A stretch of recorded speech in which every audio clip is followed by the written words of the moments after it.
Halo semua, apa kabar? Kalau kita ngomongin Lebaran di Indonesia, ada satu hal yang pasti langsung kebayangkan. Yap, ketupat. Makanan yang ikonik banget dan selalu jadi primadona di meja makan. Tapi pernah kepikiran gak sih, kenapa harus ketupat? Apakah ini cuma soal tradisi makan-makan yang enak aja?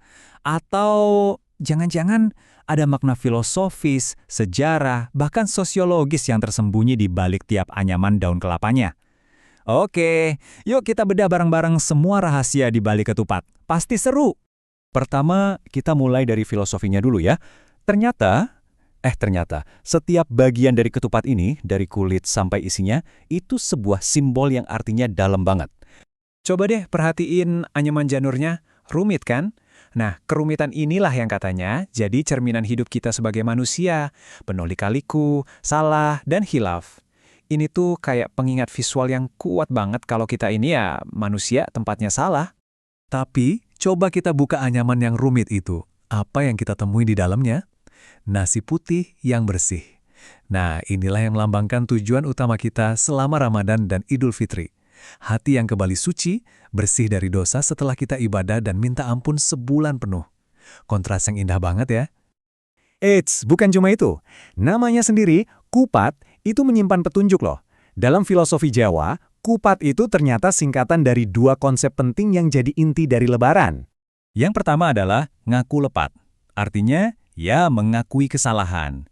Jadi waktu kita makan ketupat, secara simbolis kita itu lagi merendahkan hati, mengakui semua kesalahan yang pernah kita buat ke orang lain. Ini langkah pertama buat saling memaafkan. Terus yang kedua, ada laku papat atau 4 tindakan. Jadi setelah ngaku salah, kita didorong buat ngelakuin 4 hal mulia ini.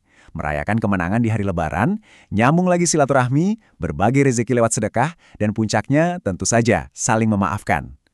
Jadi, ketupat itu bukan cuma makanan, tapi semacam panduan moral gitu. Pertanyaan berikutnya, filosofi sedalam ini datangnya dari mana ya? Siapa sih yang kepikiran ide sejenius ini mengubah makanan sederhana jadi simbol yang begitu kuat? Nah, mari kita mundur sedikit, lihat sejarahnya. Jawabannya membawa kita ke salah satu wali songo yang paling berpengaruh dalam penyebaran Islam di Jawa, yaitu Sunan Kalijaga.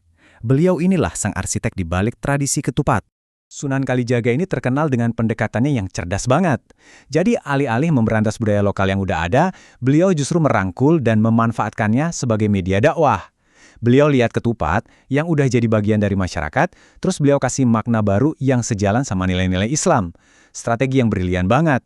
Proses kayak gini nih, dalam ilmu sosial, namanya akulturasi. Ini contoh yang sempurna banget gimana agama dan budaya lokal bisa nyatu dengan harmonis. Tradisi lama nggak dibuang, tapi justru diperkaya dengan nilai baru, jadi lebih bermakna dan gampang diterima masyarakat.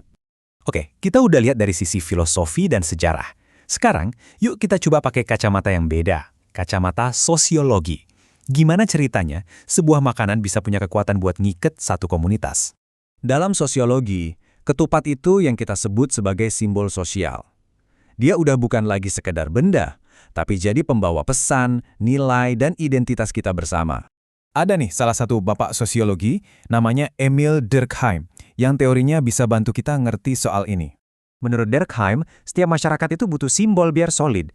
Coba deh bayangin, waktu semua orang, nggak peduli latar belakangnya apa, makan ketupat di hari yang sama, itu menciptakan rasa kebersamaan yang luar biasa. Ketupat jadi semacam lem perekat sosial, pengingat kalau kita semua ini satu keluarga besar. Ada lagi sosiolog lain yang pandangannya juga asyik banget buat ngebahas ini, namanya Peter L. Berger. Nah, kalau kata Berger, makna ketupat itu nggak jatuh dari langit.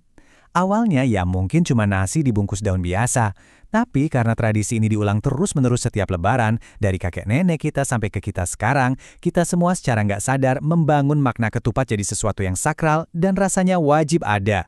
Jadi, setelah kita lihat dari berbagai sudut pandang, filosofi, sejarah, dan sosiologi, kita bisa mulai narik kesimpulan besarnya nih.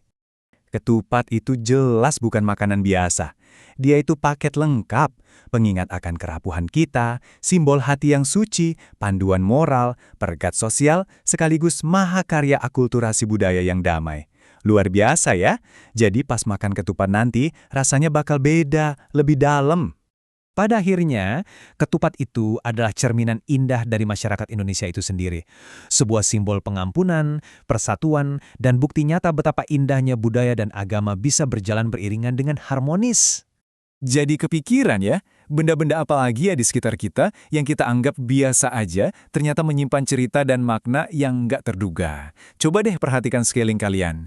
Terima kasih banyak udah menyimak.